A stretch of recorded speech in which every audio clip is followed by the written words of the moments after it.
Mass exodus from JMU into the transfer portal. It's Locked On Sunbelt.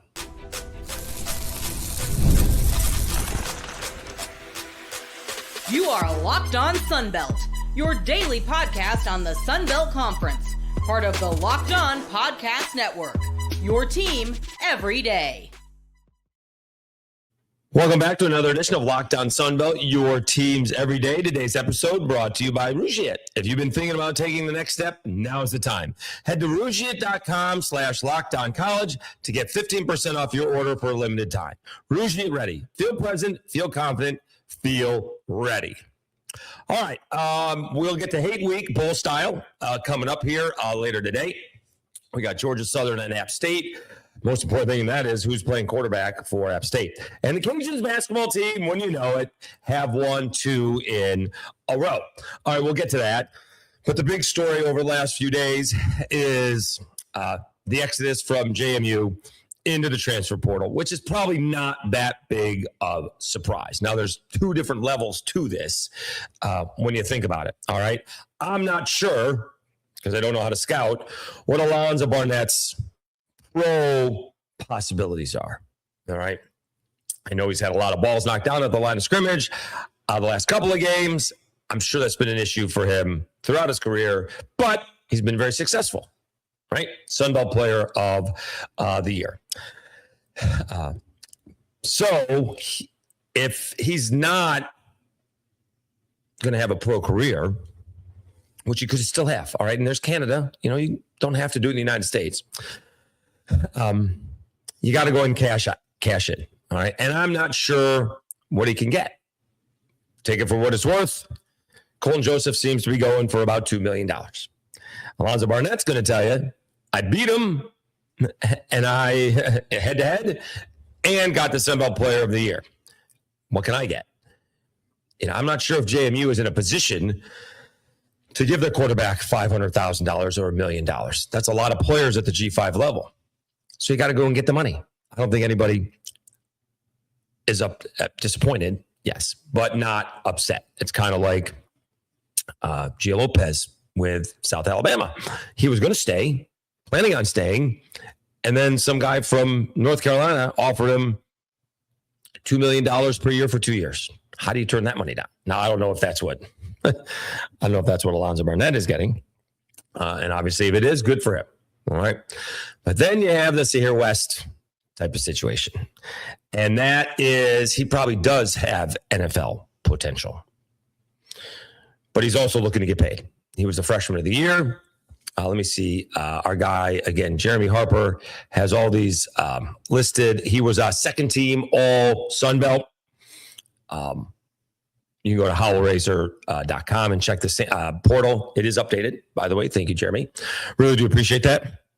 But Sahir West is a disappointment. Now, reports also have, and I think this came from Shane Metlin, that just because you're announced you're going into the transfer portal doesn't mean you can't come back. All right. And so Billy Napier with his crew are going to see if they can entice or step up and offer money to stay at JMU. All of a sudden, JMU has, did I get a dozen? Is it 13? I'll go over all the names, and I apologize for not knowing how to pronounce them. 1, 2, 3, 4, 5, 6, 7, 8, 9, 10, 11, 12. So a dozen. All right. And a bunch of them are on the postseason.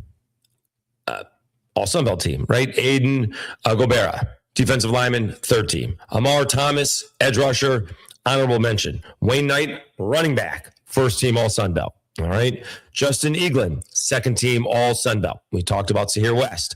Alonza Barnett was first team. Riley Robel off of the offensive line. Second team, DJ Barksdale, third team, defensive back. All right. You also have, let's see here, Carter Swayze, Ayo Adai, Emmanuel Izugu. I mean, you got 3 vowels and 4 letters. That's not easy. And Michael McMullen, defensive lineman. They did not make all Sunbelt, but they are hopping into the portal. And wouldn't it be ironic if Alonza Barnett the third, and I don't know anyone's total eligibility issue, isn't Pavia trying to get another year? What happens if Barnett ends up at Vanderbilt? Wouldn't that be funny? Right? We should be in the playoff. You shouldn't be, but we're going to take your quarterback. So that'll be interesting to see where some of these guys end up, right? That these guys are no good. They don't deserve to be in the playoff. And now we want them to be our team, right? Because Alonza Barnett the third, unless he's getting a ton of coin, he's going to want to play. That's. I guess you could just say, if the coin is just there and I don't have to play, that's one way of looking at it. It's an easy bucks, right? The best job in the NFL is the backup quarterback, right? But obviously, if this is his last year of playing competitive football, he wants to play. So he's going to go look for a place where he's going to be the guy coming in there to play. Whether he wins a job or not, that's different. I'm not sure if it's going to be handed to him. No one likes it to be handed to him. He wants to win the job, especially if somebody in camp outplays him. But even if that is the case, he may still get the job to begin with, and then, depending on the results, keep it or not. But I presume he's going to go to where he's going to play. Wayne Knight, same thing, right? Wayne Knight is a little dude. Now, there's plenty of little dudes who are running backs in the NFL. They don't play necessarily a whole lot in terms of longevity of their career, but there's smaller guys in the NFL, all right? But he may be another one of those guys. He may turn into a slot receiver. We'll see. He may be another one of those guys that can cash in now and go get the money and set himself up. You save for the future, which would be a nice little nest egg, but you just put that all away, get a pretty good job, and I'm presuming if you're Wayne Knight or Alonza Barnett the third, you're going to be able to find a pretty solid job pretty quickly. You just live off of that, and you got everything in the bank as your nest egg, which is going to most likely grow over the next 30 to 50 years before you really need it. And you're all set. We'll see more. I'm going to reach out. A lot of places are not. All the sports information directors are on break. Well, that's not true. Basketball is back. So maybe they are. This is kind of like the 2-week deal. This was maybe minor league baseball. So that's not true. Basketball is back. So these guys are going to be back post-Christmas. I'm off all week. I put in for a couple of days. I'm off for the next 5 days, including today, and then Sunday. So I'm off 6 of the next 7 days. Says I got a little nice stay vacation. And so we're going to try and reach out to get some new coaches. We got some new coaches, all right, in the conference, and we're going to see if we can get them. They're obviously going to be busy. Portal is opening up. Is that Saturday? That's the day I'm working. The portal opens up on Friday. I'm off on that day. So all these guys are going to be working. I don't know if they're going to have time for me. That's for sure. All right. So New Year's Eve is Wednesday. January 1st is Thursday. The portal officially opens up on Tuesday. So I presume that's when you can sign with a new team, a new school, as the case may be. All right. So we'll see how that goes for JMU. Obviously, what taketh also giveth. So I'm sure a lot of players will be heading into the Sun Belt. Georgia State's got a bunch. Speaking of the transfer portal, App State had a bunch of players go into it. And that's called a segue. As now we got Hate Week. We got Georgia Southern and App State playing in a bowl game. Unbelievably so. We'll talk about that next, right after I tell you about Rushiet.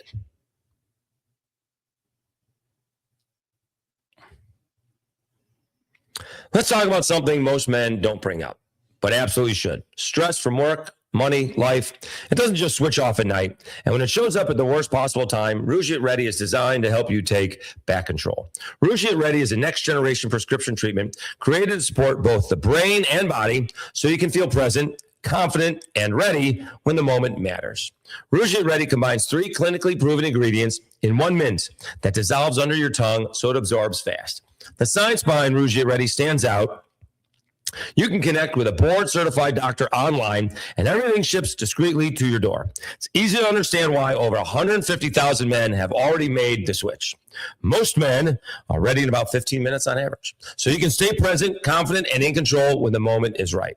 If you've been thinking about taking the next step, now is the time. Head to rugiet.com/lockedoncollege. That's RUGIET.com/lockedoncollege to get 15% off your order for a limited time. Rugiet ready. Feel present, feel confident, feel ready.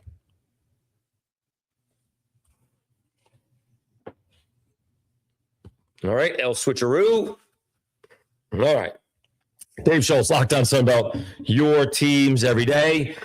We do have, turning the lights off just because it's better lighting this way, but we are having a little bit of a storm. So if you see a weird edit or anything like that, haven't had that yet, but the power could go off.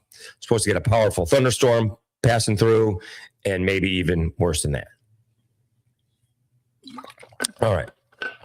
So you have today in a bowl game, Georgia Southern taking on App State, which is, I think, fantastic, to be honest with you. And it's in the J-Lab Birmingham Bowl. Can watch it. It is at 2 o'clock Eastern time. Right on the flagship, if you will. Georgia Southern, 7.5-point favorite. Georgia Southern had qualified for a bowl. They had to go down a certain list from APR grades, I guess, to find a 5-7 team willing to do it. And good for Dowell Loggins to go and play a bowl game. They did. App State did not finish up strong by any stretch of the imagination. But he figures if I can get another chance to play a game this year, I'm going to take it. All right. They have 27 players into the transfer portal. Someone on comments, take it for what it is, said anyone in the transfer portal can play in the bowl game. Reading previews online, take that for what it's worth as well. J.J. Cole and A.J. Swan not expected to play. Noah Gillen is expected to start. He's as freshman gets. He showed up January of 2025.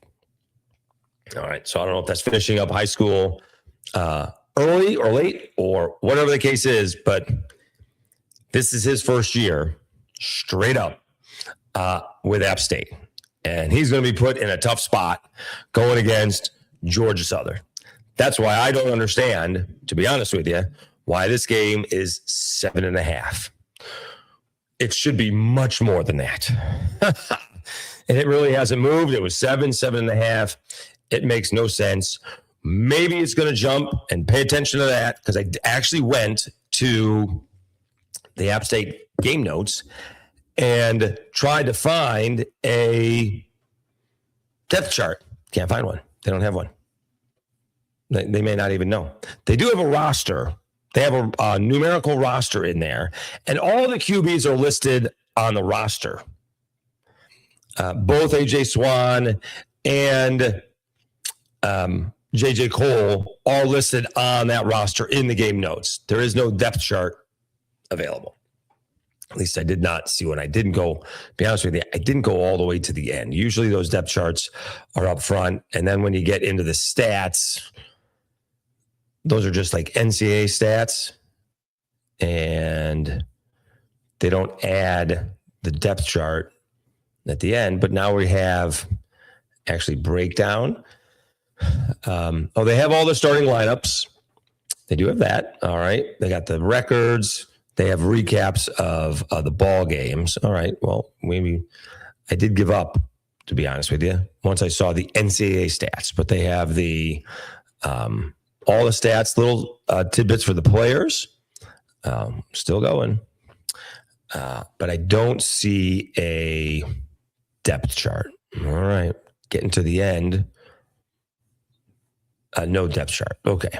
All right. So I was right on that one. Wrong not to look until the end. So we'll see how that goes. All right.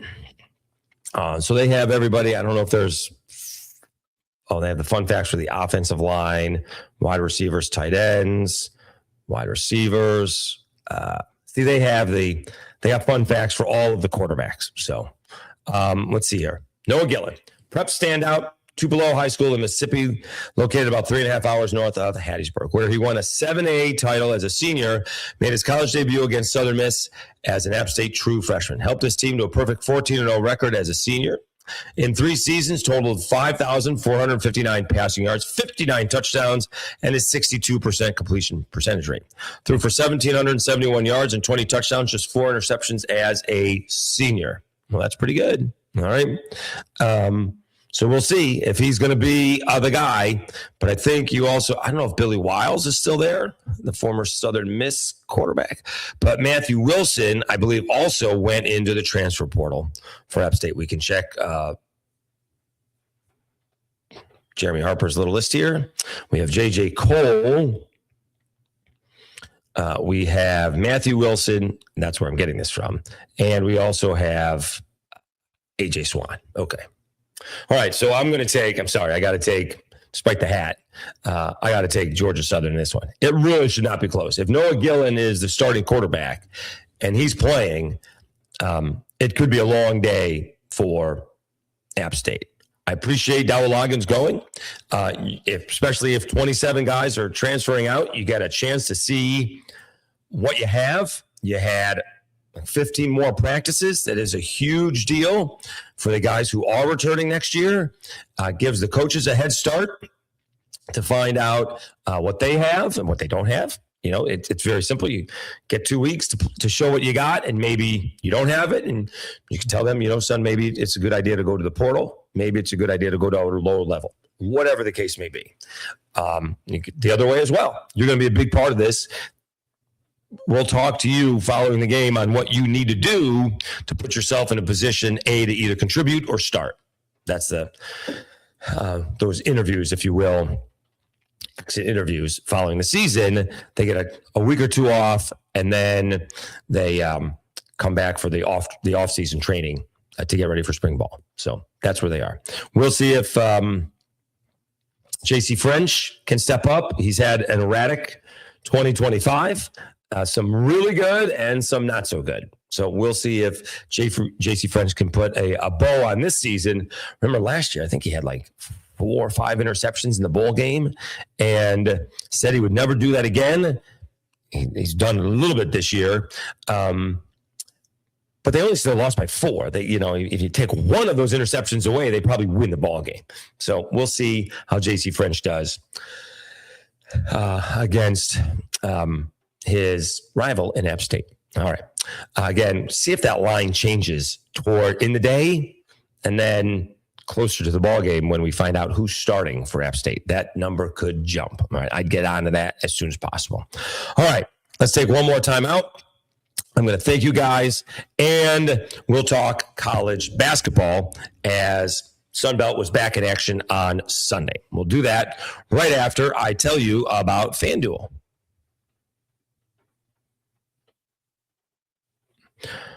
Fridays already feel different during basketball season, and FanDuel is making them even better. Every Friday night before the game tips off, FanDuel gives fans a new way to kick off the weekend with NBA Happy Hour. NBA Happy Hour is your official pregame, a limited time window where special offers drop right inside the FanDuel app before the action starts. Fridays from 6 to 7:30 Eastern have become appointment viewing with NBA Happy Hour. Opening the FanDuel app during Happy Hour always brings something new. Boosts, bonuses, and surprises. It's easy to check the weekly special before tip-off and make a move before the window closes. The timing is perfect, right before the games, right before the weekend starts. It adds extra energy to Friday night basketball without overthinking it. So before tip-off, check the FanDuel app and see what's dropping during NBA Happy Hour every Friday from 6 to 7:30 p.m. Eastern. A little basketball, a little action, and a whole lot of Friday energy. That's NBA Happy Hour only on FanDuel, the official sportsbook partner of the NBA.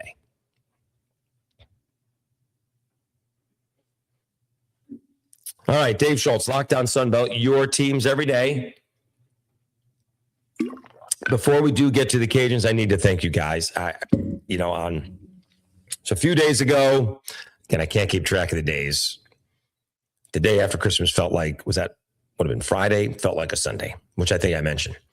But whenever I mentioned it, I guess it probably was Friday, I mentioned I needed 22 more subscribers to get to 1,000 for the year. That's pretty good. All right. Really good. That's about 30% more, 33% more than we had last year. So I really appreciate it. All right. We didn't quite get to the 3,000, but now we're going to go for opening day baseball season, middle of February. That gives us 6 weeks. Should be able to get to 3,000. So life is about making the adjustments. We're adjusting. But really do appreciate it. Went past it. Didn't even have to wait till waking up on Monday. Went past it on Sunday. You guys are great. We're at the time of the recording, 2,847. We just needed 45. So really do appreciate it. Thank you so much. And some people are finding us, new people. So like it. Having some good back and forths on Twitter. You can disagree without being disagreeable, is what I found that out to be. All right. And so it was a good discussion. I don't think it had anything to do with the Sun Belt, but a good discussion on when and when not to go for 2-point conversions.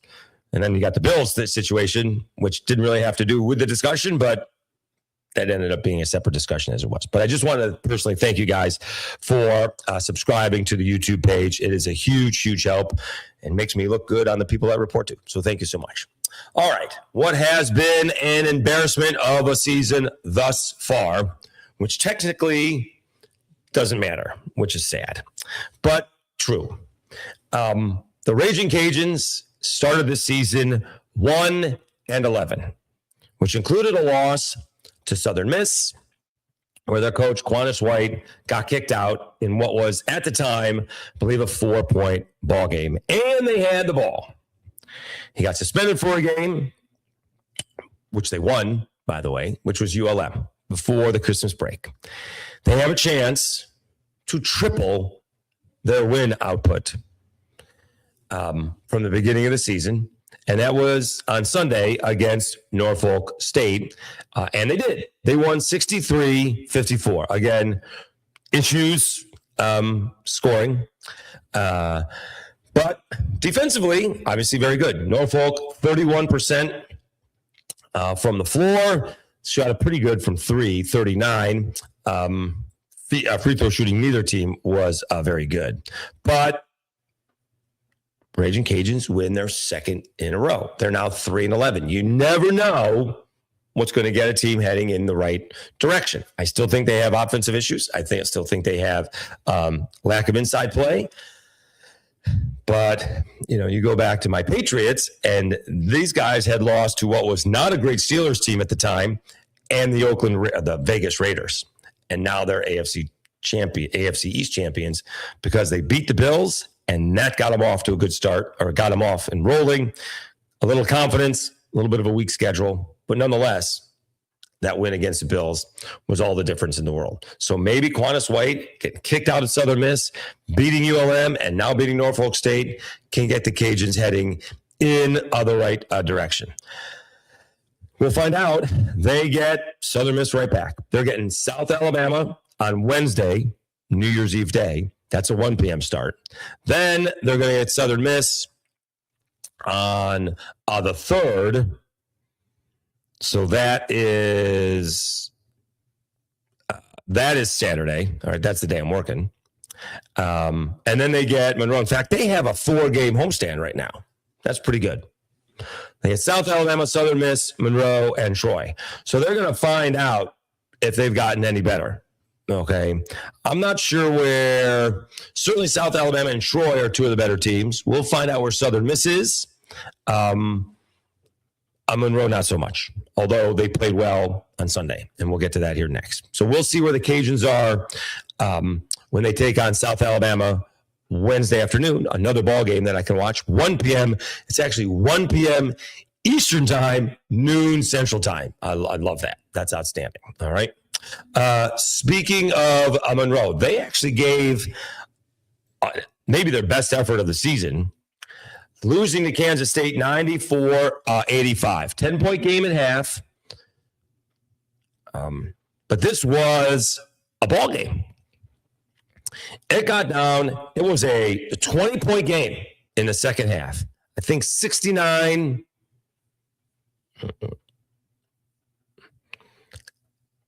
69. Oh, there we go. 49. I want to get the exact time that was the case. Yep. 69-49. 3:18 left to go. 13:18 left to go in the ball game. All right. 10 game minutes later,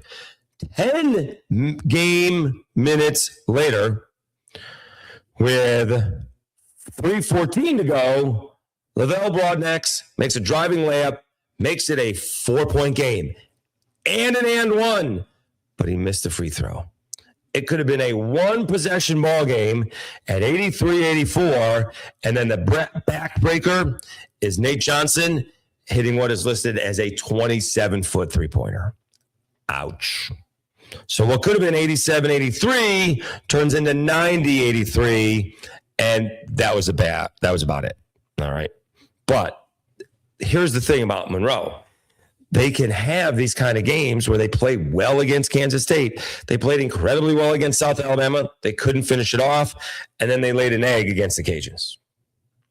So you got to get more consistent, and somewhere along the way, I think we talked about this with Troy under Jared Parker in the first year football-wise. You know, I guess in basketball, I don't know why. You got to get to the hump before you get over it, whereas with Troy, we were talking about the light in the tunnel, and forget about the light. We didn't even see the tunnel, and yet they lost a close ball game. Again, I think Arkansas State, so you saw the light, and then they came out and won in a big way the following week. So we'll see if Monroe, let's see what they got. We saw that they have the Cajuns. Can they pay the Cajuns back? They get Southern Miss on New Year's Day. All right. Then 2 days later, they're playing Texas State, and then they're on the road to the Cajuns and Southern Miss again. So do they have an opportunity? I mean, the way Monroe is playing this year, unfortunately, they could be 0-4, but can they surprise one of those teams and put the efforts that they had against South Alabama and against Kansas State, although both in losses, can you play that way for 40 minutes? And again, you guys know I feel this way. There's the other team's trying too. Right? I don't like it when coaches say, if we do what we do, we'll be fine. Well, the other coach is saying the same thing. But you guys know what I'm saying when I say play a full 40-minute game. You can't have a 14-point lead with over 3 minutes left to go against South Alabama and find yourself in overtime, although they did play a double overtime ball game. Again, we'll see if we get a crazier ball game in the Sun Bowl all year long than the opener between South Alabama and ULM. All right, elsewhere in the Sun Belt on Sunday, we had Georgia State, now 4-10. They beat Columbia College. It is Columbia College of South Carolina, the Fighting Koalas. That's what it says, the Fighting Koalas. That's outstanding. Georgia State puts up a 110 spot on them. And in what was not a close ball game, although they did play better in the second half, Old Dominion falls to Maryland 73-58. I turned it right on during what was the first half, and Maryland outscores Old Dominion 45-18. So give Old Dominion credit for not quitting. I'm sure Maryland did go to the bench there in the second half. All right, so we have more games on Monday. Southern Miss is playing the LSU Tigers. We'll find out a little bit about that. My buddy Brett Dolan, if you're watching on SEC Network Plus, my buddy Brett Dolan is calling the Arkansas JMU ball game. We'll see if I can get that with my app. And South Alabama is hosting, you can't even say crosstown rival, Mobile, but they are playing Mobile on Monday. You got Arkansas State taking on Arkansas Tech on Tuesday, and then Sun Belt play starts again. 4 games on Wednesday, 2 more games on Thursday, and then a full slate on Saturday. So we're looking forward to that. And boy, when the year turns, you got about 6 weeks until baseball. So we're really going to lean into that. All right, I do again. Thank you so much for tuning in and supporting the channel. Don't let me stop you because we got to the 1,000 for the year. Don't let me stop you from getting people to subscribe. All right. Stranger things have happened, although I can't think of them, that we could get, 150 subscribers in 3 days. And the way it works out, I'll do it for the end of the week. Probably not. but please have people continue to subscribe. We'll be all over the transfer portal, basketball, baseball, a little softball. But we're really looking forward to watching the channel grow. And again, it has. I can't wait to report when I have to report in again from like 147,000 views last year to over what could be, depending on what happens over the next few days, 550,000 views. That is incredible growth. From 1 year to the next. So that is all because of you. Really appreciate it, guys. Thanks for tuning in. Thanks for spreading the word. I do appreciate it. As they say, I'll be here all week. I am off Monday through Friday, working Saturday, and then we'll enjoy a Sunday day at home, wrapping up the NFL season. I guess probably would have been smarter to get the next Sunday off. Watch, although we don't know the football schedule yet, so maybe we'll time that out. They tend to like putting my Patriots on at night on Saturday night, so that may be okay. All right, thank you so much for tuning in. Really do appreciate it. Have a great week. Have a happy new year. We're going to say that for the better part of the next couple weeks. All right, so thank you so much for tuning in. You've been watching Locked On Sunbelt, your teams every day. Have a great week, everybody. We'll talk to you again on Tuesday.